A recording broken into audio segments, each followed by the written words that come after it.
Bonjour, je suis Richard Murphy et voici la troisième vidéo de la série sur l'importance de la transparence fiscale que je vais animer, réalisée conjointement par l'Université de Sheffield, où je travaille en tant que professeur de pratique comptable, l'Initiative mondiale pour la transparence fiscale et International Budget Partnership.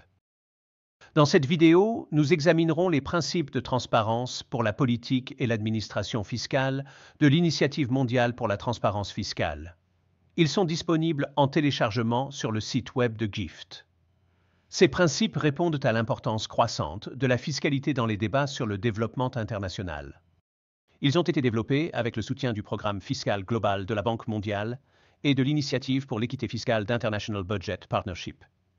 GIFT a d'abord commandé un ensemble de documents, y compris Making Tax Work, un recueil sur la transparence fiscale rédigé par moi-même et Andrew Baker, ainsi qu'une note d'information sur le rôle des normes et principes internationaux, ainsi qu'une étude de cadrage de GIFT et IBP offrant une perspective de la société civile sur les impôts. Les principes ont émergé de Making Tax Work et leur publication fait suite à une année de consultation publique impliquant l'OCDE, le FMI, la Banque mondiale, les autorités fiscales nationales et les organisations de la société civile dans plusieurs pays. Comme indiqué dans l'introduction de ces principes, les principes de transparence pour la politique et l'administration fiscale sont destinés à aider les politiques et divers utilisateurs de la société civile à évaluer et améliorer les cadres juridiques, réglementaires et institutionnels qui composent les systèmes fiscaux nationaux. Un certain nombre de voies et d'exigences en matière d'information sont énoncées dans le document, qui visent à informer les évaluations multipartites de la performance des systèmes fiscaux et à renforcer le dialogue politique entre les gouvernements, la société civile et les organisations internationales. Cet accent mis sur la création de dialogue est vraiment important. Comme GIFT l'a encore noté, les principes ont été créés pour établir des normes de transparence, de participation et de responsabilité pour les systèmes fiscaux nationaux. Cela peut promouvoir un public informé et fournir la base d'un solide contrat social entre le gouvernement et les gouvernés, ce qui aide à garantir que les systèmes fiscaux génèrent les revenus nécessaires de manière plus équitable et efficace. L'adoption de tels principes, par le biais d'un processus multipartite, peut fournir au gouvernement des attentes claires et donner au public les outils nécessaires pour demander des comptes au gouvernement.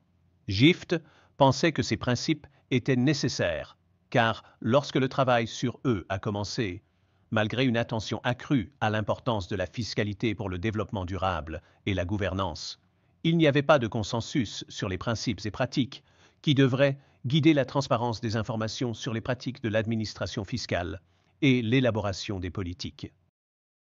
Les normes mondiales, telles que celles incluses dans certaines parties de l'initiative sur l'érosion de la base d'imposition et le transfert de bénéfices de l'OCDE, sont principalement axées sur l'échange d'informations entre les pays, ne s'appliquent que de manière limitée à l'ensemble des questions impliquant la mobilisation des ressources nationales. D'autres outils, tels que l'outil de diagnostic et d'administration fiscale, sont principalement destinés à répondre aux besoins des fonctionnaires et des institutions financières, plutôt qu'à ceux de la société civile ou du public. De plus, les normes existantes ne traitaient pas non plus de la question de la participation publique dans la prise de décision en matière de politique fiscale et d'administration. En conséquence, un nouvel ensemble de principes, élaboré par le biais d'un processus inclusif et multipartite, était donc destiné à servir de base à un cadre complet de normes et de standards, qui promeut une plus grande transparence et responsabilité et encourage une participation publique informée et engagée. Maintenant, mon collègue Andrew Baker va expliquer pourquoi nous avons rédigé ces principes et pourquoi ils étaient nécessaires. Tout d'abord, il est très facile pour les gouvernements de se tromper en matière de fiscalité, et l'impôt ainsi que le paiement des impôts nécessitent beaucoup de coopération, de foi et de confiance de la part du public. Il est très facile d'endommager cette foi, cette confiance et cette coopération, et de laisser place au cynisme et à la désillusion. Cela peut rendre une variété de parties prenantes réticentes à coopérer avec les autorités fiscales et à payer leurs impôts. Par exemple, cela peut se produire si les impôts sont perçus comme favorisant ou bénéficiant injustement à certains intérêts économiques ou groupes particuliers au détriment des autres.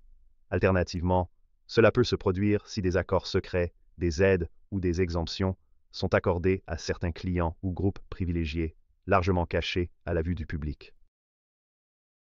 Cela est également possible si l'on perçoit que les fonctionnaires et les ministres du gouvernement sont sujets à la corruption et au pot de vin, par exemple. Ils peuvent excuser certaines parties de payer des impôts ou fermer les yeux sur des actes répréhensibles. Si tout cela devient répandu ou est perçu comme tel, cela peut saper la confiance et le soutien du public envers le système fiscal. Une plus grande transparence, la publication de plus d'informations, la fourniture de meilleures explications plus claires des décisions et des justifications politiques. Un suivi amélioré des résultats sont des moyens par lesquels la transparence peut réduire l'apathie, le cynisme et même l'opposition à ce que la fiscalité ne se généralise. Mais comme nous le soulignons très souvent au cours de ces vidéos, le fait de donner également à un plus large éventail de personnes l'opportunité de participer et de présenter des perspectives sur la fiscalité peut également conduire à un débat et une prise de décision politique plus informée, inclusif et transparent. De telles mesures et flux d'informations réciproques peuvent renforcer le contrat social entre les États et les citoyens. Et nous pensons que l'impôt est l'élément central définissant le contrat social entre un gouvernement et son peuple. Mais comment assurer une plus grande transparence fiscale et prendre en compte la gamme de questions et de processus à considérer? Ceci est loin d'être simple. C'est là que les principes du GIP interviennent. Ils fournissent une feuille de route ou un guide, une série d'étapes que les gouvernements pourraient suivre pour améliorer leur transparence fiscale. Ils suggèrent effectivement des actions que les gouvernements devraient entreprendre s'ils veulent éviter des politiques et des processus fiscaux néfastes et nuisibles qui pourraient éroder la confiance du public et produire de mauvais résultats économiques. En ce sens, les principes agissent comme un point de référence ou une liste de contrôle que les gouvernements et leurs sociétés civiles peuvent utiliser pour évaluer la performance de leur société et de leur pays en matière de transparence fiscale et déterminer les mesures à prendre pour améliorer cette performance. Ce guide de référence, les principes, est donc quelque chose que nous pensons que tous les pays pourraient utiliser et appliquer pour améliorer leurs propres systèmes fiscaux. Ils peuvent également mettre en lumière les mauvaises performances et montrer comment les rectifier, tout en agissant comme un moyen de dissuasion contre les mauvaises pratiques et en identifiant des voies pour adopter de bonnes pratiques potentielles. Il y a 14 de ces principes. Ils commencent par couvrir les pratiques fondamentales, les processus et les engagements que les gouvernements doivent prendre s'ils veulent instaurer un régime de transparence fiscale. Ils passent ensuite à des formes plus avancées d'analyse et d'évaluation qui, si elles sont atteintes, représenteraient un standard d'excellence en matière de transparence fiscale. Chaque principe ne fait guère plus d'une ou deux phrases, mais chaque principe est également accompagné d'un ensemble de notes d'orientation qui examinent les questions à traiter et les questions à poser en relation avec l'application de chaque principe. Vous pouvez consulter ces notes d'orientation sur le site web de GIFT. Merci Andrew. En pratique, les principes du GIFT suggèrent une approche de ce sujet qui fonctionne à travers les niveaux de conformité avec les recommandations de transparence fiscale qu'ils formulent. Il existe 4 niveaux de conformité: basique, intermédiaire, avancé et ambitieux. Le niveau basique de transparence fiscale suggère que les systèmes suivants, légèrement simplifiés ici pour faciliter la présentation, devraient être en place. Premièrement, les gouvernements et les autorités nationales devraient reconnaître que toutes les parties concernées ont droit à l'information. Cela leur permet de juger si un système fiscal atteint les objectifs déclarés et fonctionne dans l'intérêt public. Deuxièmement, les gouvernements devraient publier des objectifs clairs et mesurables pour le système fiscal en temps opportun, généralement annuellement, pour chaque période de budgétisation et de rapport. Troisièmement, les objectifs du système fiscal devraient être soutenus par des projections détaillées et opportunes des recettes fiscales futures pour chaque période annuelle de budgétisation et de rapport. Quatrièmement, tous les impôts et leurs cadres administratifs devraient être codifiés dans la loi, avec des modifications apportées par un processus législatif impliquant une consultation significative avec toutes les parties concernées. Cinquièmement, les contribuables devraient pouvoir accéder à des informations et des conseils clairs, gratuits et précis afin de maximiser leur capacité à se conformer aux lois fiscales d'une juridiction. Ils devraient également avoir le droit d'accéder à un processus d'appel clairement défini. Et sixièmement, et enfin, en ce qui concerne ces objectifs de base, tous les contribuables devraient avoir droit à la confidentialité en ce qui concerne leurs affaires fiscales. Sauf circonstances spécifiques, la transparence fiscale intermédiaire pourrait impliquer quelques processus supplémentaires.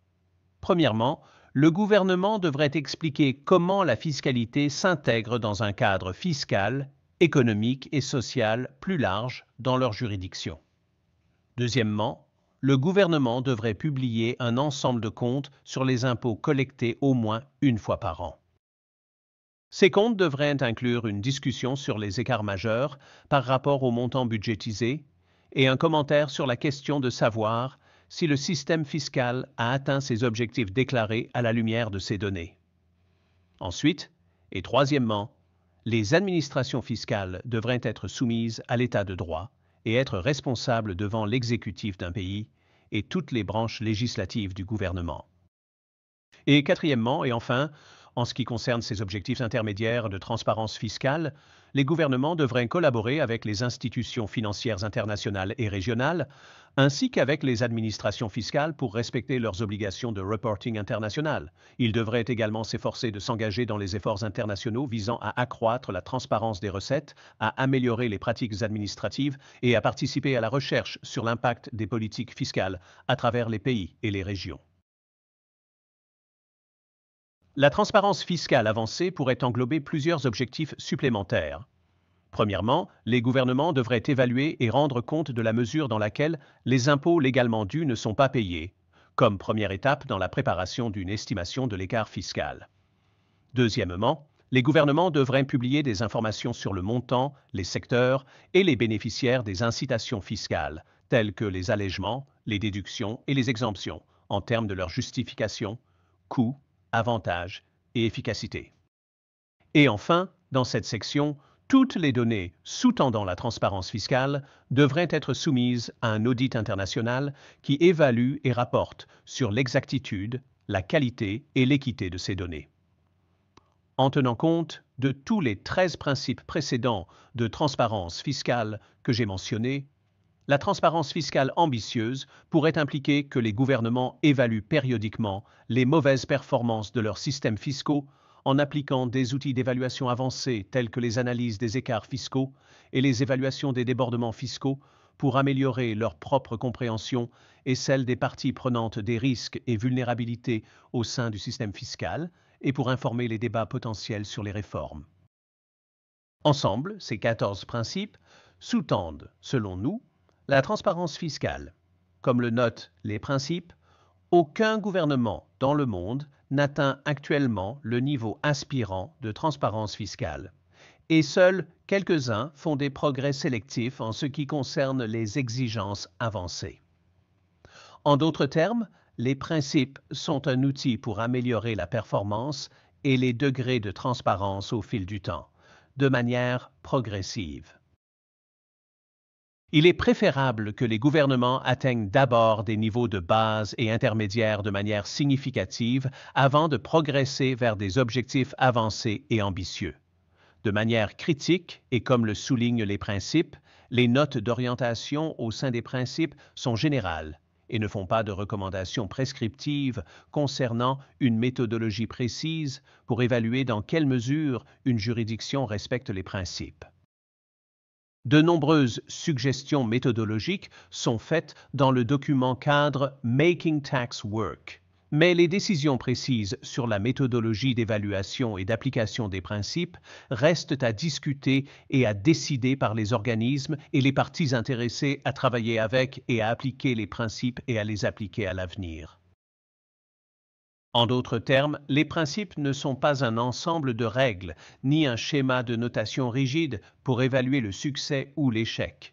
Au lieu de cela, ils expliquent que la transparence fiscale va bien au-delà de la relation entre une autorité fiscale et un contribuable. Ce qu'ils expliquent, c'est que la transparence aide un système fiscal à fonctionner de manière optimale pour le bénéfice de toute la société, afin que tout le monde en profite.